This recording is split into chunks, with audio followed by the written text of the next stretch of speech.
Hello, my name's Yadira, and I went to the Museum of Fine Arts to base my Christian media project on, and I found these interesting. This first piece is called The Mocking of Christ.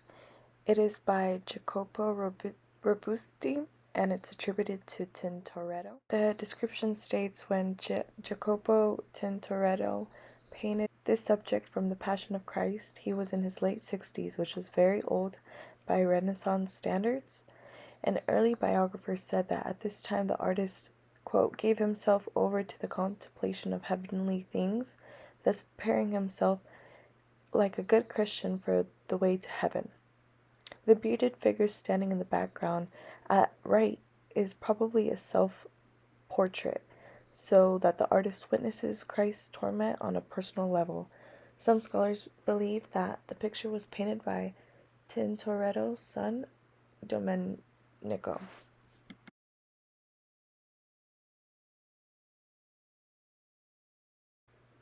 This next painting is called Christ Child with Instruments of the Passion. It is by an unidentified artist, probably Cusco, who is Peruvian. And the description states the instrument of passion, or arma Christi, which means the weapons of Christ, are objects associated with the suffering and death of Christ. At the left of the canvas is a cross, the lance, nails, and the chalice, as well as a crown of thorns in the center. Christ rests his proper right foot on the globe, encircled by a serpent with an apple in its mouth, referencing original sin. His left foot rests on the bleeding skull, marking the place as the hill of Golgotha, where Christ was crucified. The painting is a similar version to the Casa de la Modena.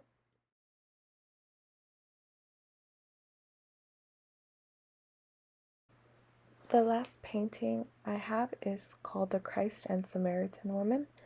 It is by an artist I cannot pronounce. The description states in the New Testament, the 4th chapter of the Gospel of John says that when Jesus was passing through Samaria on his way from Judea to Galilee, he sat at Jacob's well to rest. Although Jews did not usually speak to Samaritans, Jesus asked a Samaritan woman to draw water for him. Then, in a long conversation with the woman, he explained that he could give her living water and provide her with life everlasting. Chiari painted several versions of the story. This painting was probably in the Earl of Pembroke collection in England, where a copy of it was engraved in 1786.